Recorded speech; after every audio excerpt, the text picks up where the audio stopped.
Before we jump into some exciting tech news, here's a quick correction on something I said last week. Last week I made a correction, and now I'm going to make another correction. I was talking about Dogecoin, and I said that I thought it entered the game at less than a cent, and then that was true. And then I also said it went up to $1, but it didn't go up that high. The highest it's been so far has been 67 cents. That's still a huge increase from, you know, when it first was created and came onto the market at like 0.002 something, like a fraction of a penny. So it even going up to 67 cents is still like 1,500% or something like that. That's a huge increase. And if you got in at that point, you know, you made a lot of money by the time it went up if you got in the early days. Don't be afraid to tell me if I'm wrong about something, if I make a mistake. Put it in the chat or the comments. If I see it, I will shout you out and make a correction the following week. Now, I'm going to keep the MacBook Pro M2 chip leak part short because, like I said, people have been really responding to the crypto talk, so we're going to jump right into that. But in tech news this week, Apple leaked the specs of their MacBook Pro that's going to come out with the M2 chip sometime in the future. So we already have the M1. If you guys are not in the world of Apple, you're like, what's M1? I don't care. You know, this might not mean anything to you, but basically Apple has been using Intel chips inside their MacBooks for years. And they got good processing and, you know, still a good computer, the MacBook Pro. But as of this year, they started to make their own chip, the Apple processing chip, and it's called the M1 chip. I guess it's going to be called the M chip because now they got the M2. And halfway between the M1 and the M2, they're going to release an M1X, a slightly souped up M1 chip, and then the full M2 chip comes out. So we already know how great the world has been responding to the M1 chips. I have an M1 Mac Mini, which is really fast. It's smoking, does all kinds of multitasking, video editing. It's awesome. I've watched a few videos about the MacBook Pro with the M1 chip, and the tech YouTubers are just ecstatic with it. And, you know, they'll attack it if they don't like it, but they're saying that this is the best, you know, Mac has done in a long time. It's a game changer. It smokes the Intel chip. So now, of course, the non-Apple computer manufacturers are creating their next new chip, which will come out shortly, and I'm sure will compete with the M1 chip. But in anticipation of that, Apple, I don't know if Apple did it on purpose, but it leaked the specs, look at my notes, for the MacBook Pro M2 computer. And basically all I'm going to tell you about it right now is it's going to have 32 cores and 64 gigs of RAM. And one of the problems with the current M1 chip is I think they only go up to 16. At least the Mac Mini only does. I think the Pro also, but if the Pro goes higher, the MacBook Pro, if it goes higher than 16, then it only goes to 32. And the same goes with the iMacs. That just rolled out with all the different colors, just like the old Bubble Macs back in the day. So now the next layer will be adding more cores and more gigs of RAM. So I'm going to leave it at that. And if you guys want to learn more, I'll let you do your Googles, because something else Apple did this week that shocked the world in a good way is they didn't make any announcement. They put up a job posting, and this job posting got a lot of attention. It leads people to believe that Apple will soon, 3 months, 6 months, a year, sometime in the future, they will be getting into the world of crypto. So now you have Apple and crypto together, right? Not quite yet, but here's what this job posting tells us, okay?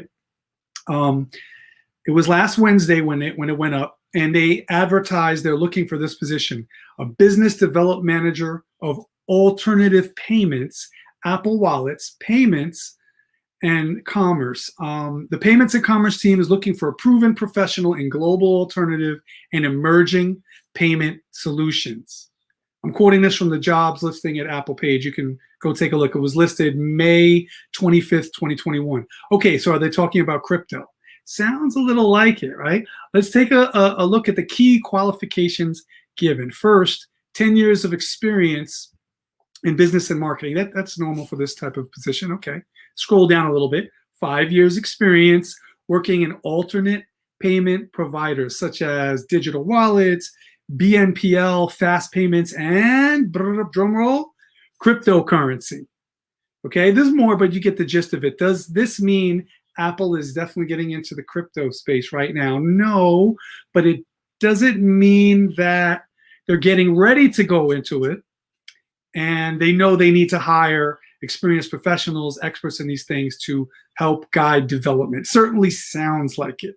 Now, there's a small chance that Apple is just researching and investigating the world of digital currencies now, including crypto, and they may conclude later that it's not for them and go a different route. However, if they do start to accept crypto, as other companies already have, it has big implications. This has the potential to increase the value of crypto across the board simply because they're such a huge company with so many Apple products. So let's give some details. In September 2016, there were 67 million Apple Pay users.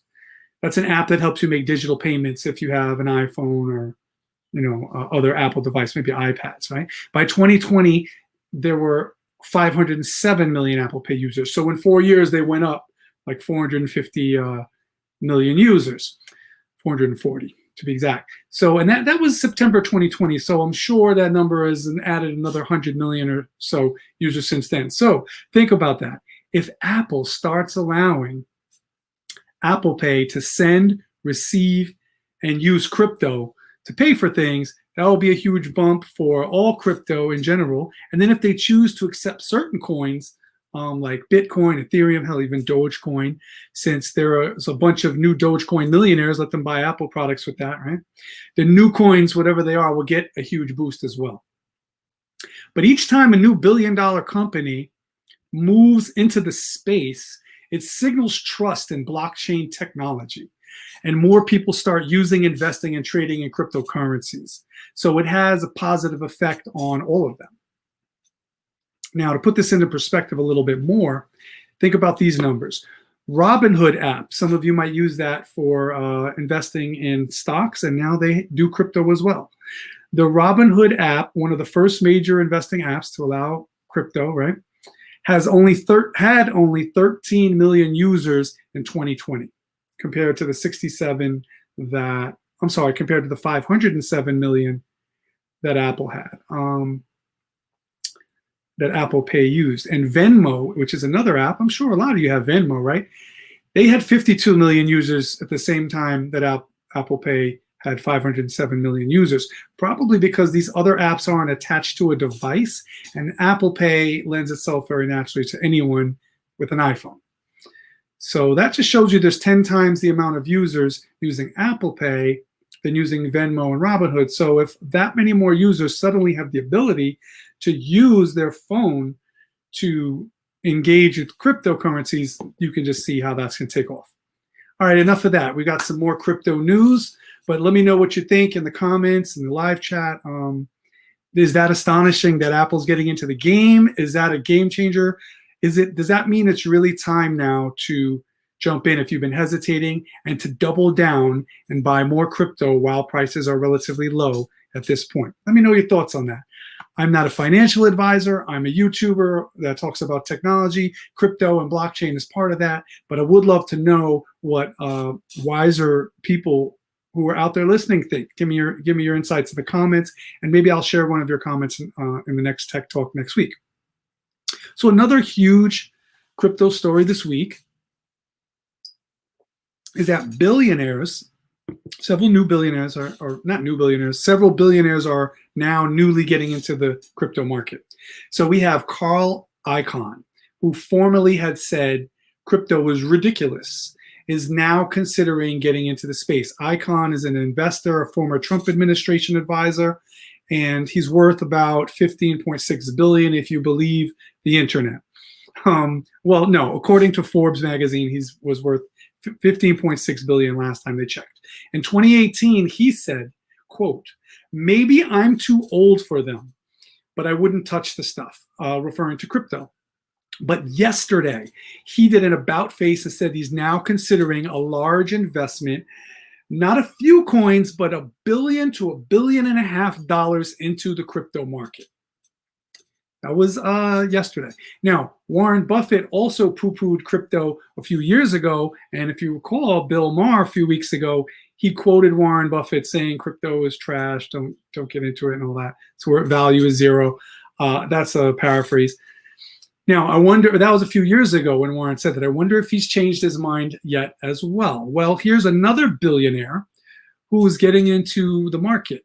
If you are a Shark Tank fan, Mark Cuban has revealed that he has a stake in Polygon, an altcoin that uses the Ethereum protocol. And that's big. Now, I'm happy that that came to light because Polygon went up a little when that came out. And I have some Polygon. See how that works? Goldman Sachs just got behind Ethereum as well. I also have Ethereum. Polygon uses the Ethereum protocol, and so do a few other altcoins. And if you believe the YouTubers and the financial experts who say that Ethereum is the fastest growing alternative to Bitcoin, besides Bitcoin, and that may even overtake Bitcoin in the next year or two, you'll possibly want to get behind and get involved in altcoins that are using the Ethereum protocol because they will rise and sync together, right? But let's recap. So last week, China re-upped its ban on crypto, saying that financial companies and businesses in China were banned from using crypto, accepting crypto. They already have banned crypto mining in China, right?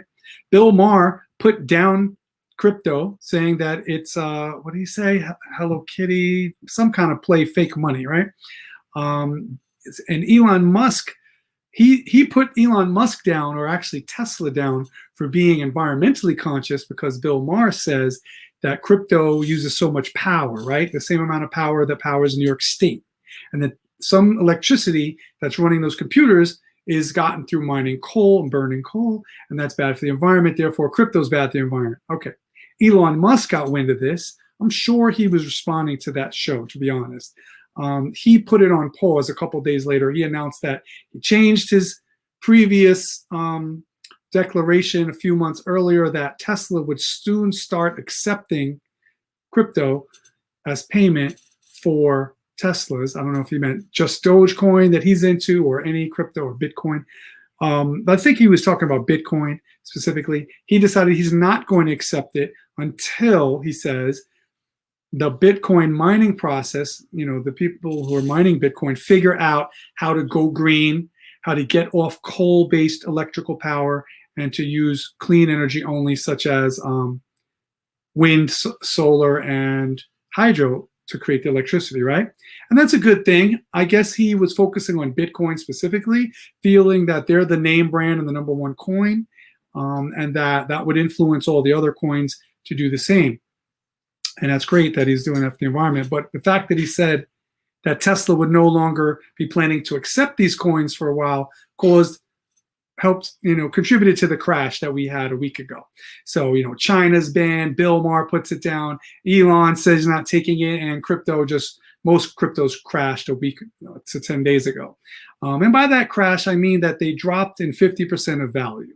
So they've been going up, hundreds of percents of value, and they reached historically high levels. And some people said that was inflated.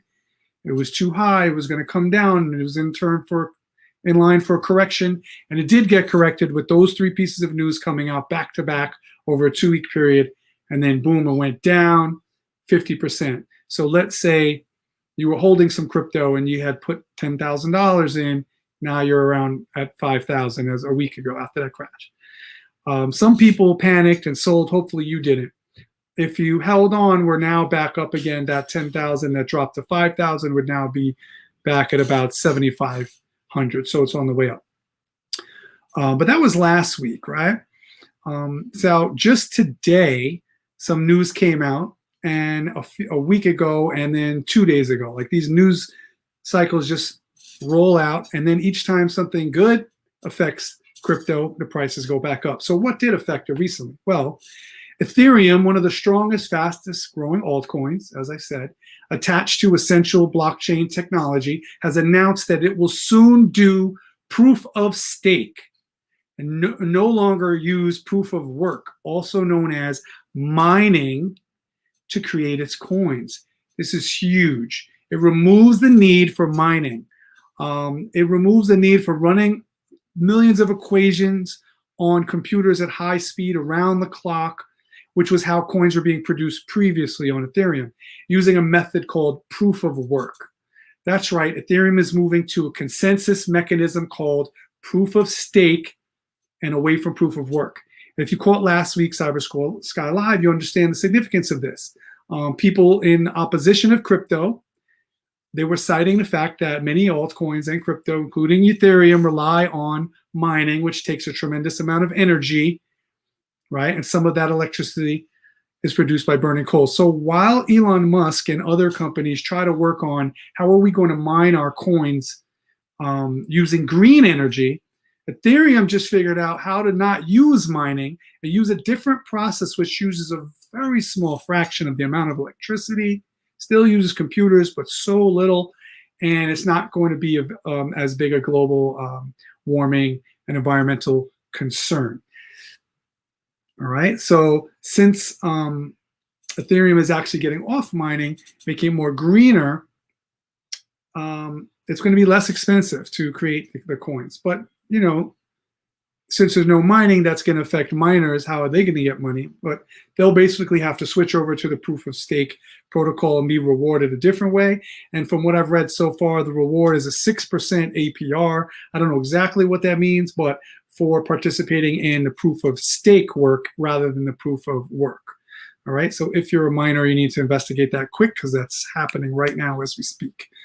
But these are good news events for crypto. And whenever there's good news, people stock up, just as like when there's bad news, they sell and get out, and causing prices to go down. So now they're going to stock up and buy more in while the prices are low, which you should do if you were thinking of getting in. Prices are low right now. And it's a good time to stock up if you have money to put into that market and you were thinking of doing it. It's not going to be going down right now. It's going to be going back up. So another excuse me, rewind. Other cryptocurrencies that currently use proof of stake, I also own 3 of them. So Polygon, Polkadot, and I think Stellar Lumens also use proof of stake. So throw that in the comments if I'm wrong about Stellar, but I definitely know Polkadot and Polygon because they are based on the Ethereum network as well. Now, what does proof of stake do that makes it better than proof of work? Well, better energy efficiency. You don't need lots of energy mining blocks. Lower barriers to entry. Reduced hardware requirements. You don't need elite hardware to stand a chance of creating new blocks. So you used to have to buy special computers, set them up in a room. Right? I have a friend who wants to get into that, and he was telling me he's looking into it, and there's actually a waiting list. It's hard to even buy the equipment that you need, so you don't need that now.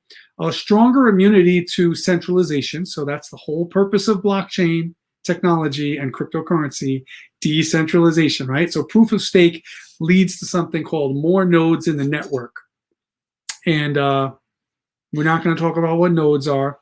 We'll get into that in one of the tutorials. Also, stronger support for shard chains, all right? A key upgrade in the scaling of the Ethereum network. So those are all benefits of proof of work. And no, it's another term we're not going to go into, shard chains. Okay, here it goes. Real quick. Sharding is a multi-phase upgrade to improve Ethereum's scalability and capacity. Shard chains spread the network's load across 64 new chains, and this makes it easier to run a node by keeping the hardware requirements low. That's it. Nope, I'm not going to tell you what a node is. Tune in another day, subscribe, or do your own Googles. So, but definitely catch my upcoming crypto tutorial series with the short 5 to 10 minute clips on each specific term used to describe things in the world of blockchain, not the least of which will be an entire video dedicated to what is the blockchain. And there's another image that I can use for a thumbnail if I stay still for my next video. All right. But here's some more important things for you to know right now. What does this mean for you that Ethereum is switching over to proof of work? Well, if you're holding any crypto, hopefully you didn't panic and sell it when the prices dipped. In the past couple of weeks, prices are climbing back up very fast. And if you hold, you've lost nothing and can keep all the incredible gains seen just prior to the correction. Or if you don't have crypto, but are poised to purchase some, you were signed up for a wallet or online exchange like Gemini or Coinbase or Binance, and you're going to maybe use your Robinhood or Webull app, now is a great time to get started while prices are a little lower still and about to go up following this good news. So do some research, decide your strategy, goals, and coins you want to start with, and purchase some as soon as you can. Of course, if your strategy is to buy and hold, like many people do with stocks, then it doesn't matter when you buy because you're going to hold it for the long run. But if it makes you feel better to get in after a dip, I was talking to another friend at work today, and she was saying, yeah, I like to get in, when it drops a little. That's cool. It's still a good time to do that right now. All right, I said I would keep these videos shorter, so I'm going to just give you a little advice about how to do some research on altcoins, and then we're going to wrap it up for today. All right, altcoins are any cryptocurrencies that aren't Bitcoin, which was the original cryptocurrency. There's thousands of them out there, new ones popping up all the time, and many will become worthless in the future because they're not attached to any important technology or service or new innovation that's being created by the company that makes that coin. So Dogecoin is a perfect example of that. It was started as a joke. It wasn't really attached to anything. They just made a coin, made a silly name and meme and put it out there. But there's lots of coins like that that have a cool sounding name possibly. So you go, oh, that sounds, what's Tron? What's this? What's that? I don't know. Sounds interesting. So you might be tempted to buy it, but find out if it's attached to something. So if you get something that's attached to a company of value, similar to stocks, right, then that coin will most likely retain its value and will last long into the future, whereas the other ones will become worthless, and some may stick around because people just like them for no reason, and some may die off.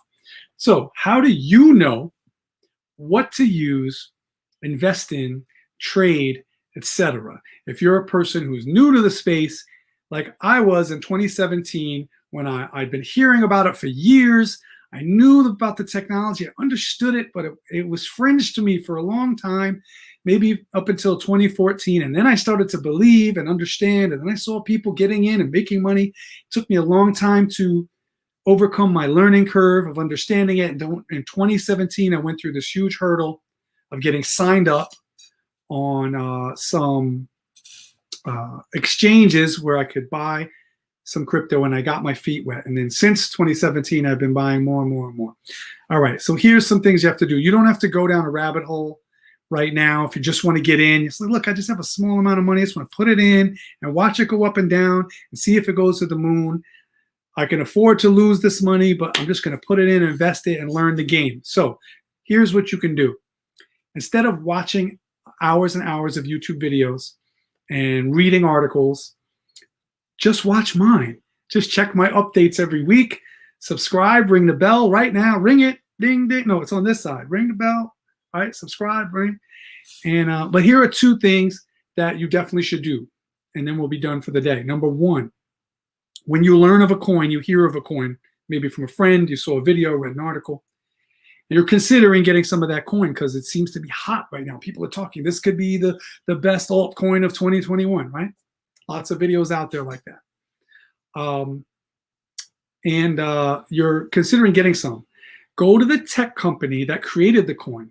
Go to their website and find out if it's just a currency that can be used, right? Send and receive money, low fees, use it to buy things like Bitcoin, Dogecoin, or if that coin is attached to a new technology, some service or financial product that they've invented. And if the technology behind the coin enables people to do something new or do something better and save money, right? Enables companies to make a profit, for example, save money on smart contracts, or enable them to double the number of transactions they can do per second on those contracts, or reduces the cost in tracking their inventory, because these are good uses of blockchain technology. Maybe there's some staking, like the coins we talked about today, like Polygon or like Ethereum is going to move into. So actually, I'm confusing things. So maybe they're using proof of stake, which is good. It means less mining. And maybe they have staking. Staking, just the short of it, is when you put up your coins to be lent out instead of just sitting in your account. You let them be used by someone else, and you get a percentage of interest, just like if you lend an investor some money or put money into a CD in a bank. You can get anywhere from 2 or 3%. All the way up to some of them 10, 12, 15%, way higher than any cash fiat currency loans or that type of thing from a bank. So that's staking. So does this coin have that ability? Because that's going to popularize it. People are going to want this coin because they can get interest and make money while their money is just sitting there making money. And that means more people are going to buy it, and then the price is going to go up, right? So look into all of these things on the company's website. Do that first. But then read up, after you read their website, go to Forbes, go to New York Times, and search the internet for articles by these reputable financial sites or other sites that you respect and know of, and see what they say about this company, because there's going to be articles about this coin and when it first came on the scene, and if there's been any recent partnerships with big companies, maybe Chase Bank or Walmart or someone's PayPal now accepting it, whatever it is, right? And see if that coin is something you want to get into. So that's the first thing you should do. Research what their coin is, what it's about, what it does, in their words, and then go read the articles and see if those articles think that this technology is really going to work. Sometimes a company forms a coin and they say they're working on, they have their computer scientists working on this, their cryptographers developing a technology that by the next year or year and a half will enable companies to do X, Y, and Z. So you're hoping, if you get that coin, that right now the price is low, but then in a year and a half, they start making announcements, it's about to go live, our new technology, and then the price goes way up and you've gotten in for very little. The second thing you should do, number 2, is search for the most recent, like 2 days ago max. Look for it streamed yesterday, 2 days. Don't go past that. 5 days ago is old news in the world of crypto. YouTube videos discussing things like top 5, top 7, top 10 cryptos, or top 5 altcoins for 2021. Look for those types of videos. If you're watching this and it's 2022, whatever year it is, right? And listen to what some YouTubers who are invested in the space have to say. I do that all the time. I watch like 20 to 30 other YouTube videos about cryptocurrency all week. And then I grab, oh, that's really big. I'm going to talk about that. And I learn things. I say, we're going to discuss that on Cybersky Live, Tech Talk Tuesdays right here. So when you listen to what they have to say. And when you hear 5 or 10 different YouTubers list their top 7 or their top 5 or 10, right? You're going to hear a few coins in common. Some of them are going to have like the same 2 or 3, and then they'll have a few of their own picks, right? Either that means that either they've all researched all of these and come to the same conclusion about those few, and it's most likely a good, coin, a good bet, or they're throwing in a few coins that are so well vetted by now that it's a no-brainer, like Ethereum, for example. Everyone's going to put Ethereum in their top 7 altcoins because that one's been on top for 15 years and seems to keep innovating and getting bigger and bigger. So everyone's going to include Ethereum.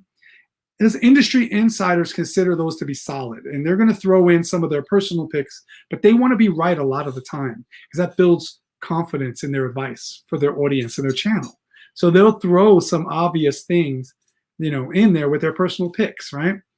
So now you can look at those 2 or 3 and say, this is what I notice everyone's talking about this. I did that with Polkadot. I did that with Harmony. I did that with Polygon. I did it with Ethereum. When I first got in, I got Ethereum because that was the #1 thing everyone's talking about besides Bitcoin, besides every other altcoin. It always had Ethereum in there. So that's why I got into Ethereum. You can always delve deeper into it and learn more, but these 2 tricks will get you started and give you some idea of what altcoins are considered good right now. The only thing to do at that point is just buy some. Not a lot, a few dollars, something you won't miss. and then check on the value once a week. Listen for news that comes out about the coin. If it's good news, if it's bad news, watch the price of the coin go up or down, and watch if it's like an upward trend or if it goes up a little and then it goes down and up and down, but it basically ends up much higher after 3 months, after a year. Look at that and play around it. If something great happens, if a company announces some great new news or partnership, that coin's going to go way up. I'm going to put links to some exchanges that I use to buy, hold, sell, and trade crypto in the description. It's not in there in advance. I put the description after the live is finished, so check in about an hour.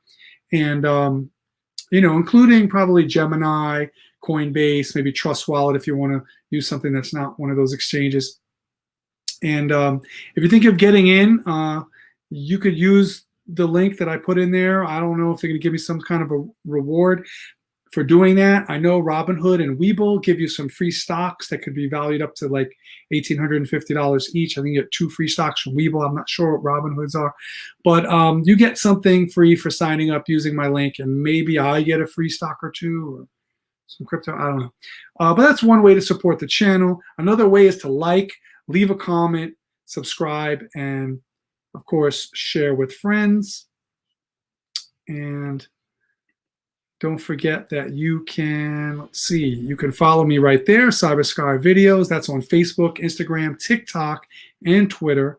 On all of those, you just put the website, like twitter.com/CyberskyVideos, all one word.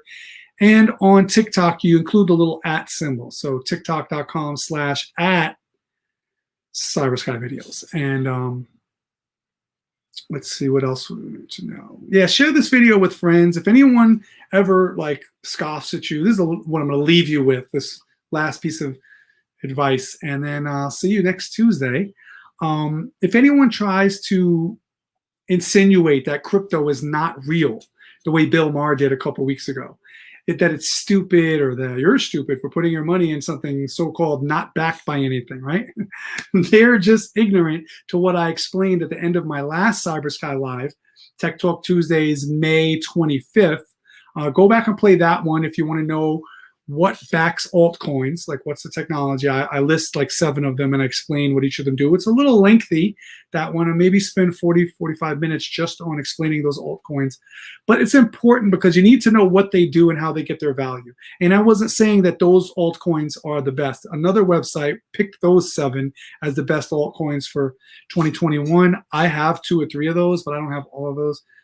I just want to use those as an example because that website gave really good explanations on what each one did, just in a sentence or 2. So, the people that scoff, they just don't understand how they get their value. It's not that they don't have value. Some critics just don't know what they're backed by. But hopefully now you can do the research that I just explained, and you will know what it's backed by. But don't argue with the doubters and the haters. Don't argue with them. Why try to convince them? You're trying to help them, someone who's trying to put you down, trying to help them make money. Every time good news is announced, crypto or specific coins will go up in value. That's coins that you are holding, not them.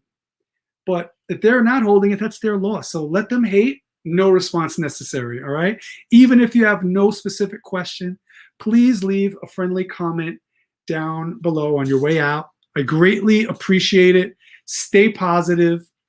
Remember, the best revenge is success. Stay financially healthy, my friend. And as always, stay blessed. And we're going to go out with that intro again. So hopefully, if you missed it at the beginning or you want to hear the full intro, I'm about to play it again. I will see you next Tuesday, a little earlier, maybe I'm guessing around 5 to 6 o'clock. Also, follow my other social media at GMS_MCMI on everything, right? Except TikTok. So Facebook, Twitter, Instagram. Follow at Mr. Cybersky and follow at Academy Stairs. All right. I will see you next week. Thank you for tuning in. Hope you learned something and hope this was helpful to you. I've been learning new things every week in my quest to think of what's something good that I can share with the audience and that you guys would appreciate. And I've also been learning when you add your comments. So let me know what else I need to know because I'm by far not the biggest expert. I'm just a user, someone who's involved and in the game and trying to spread knowledge. I'll be back next week with more tech.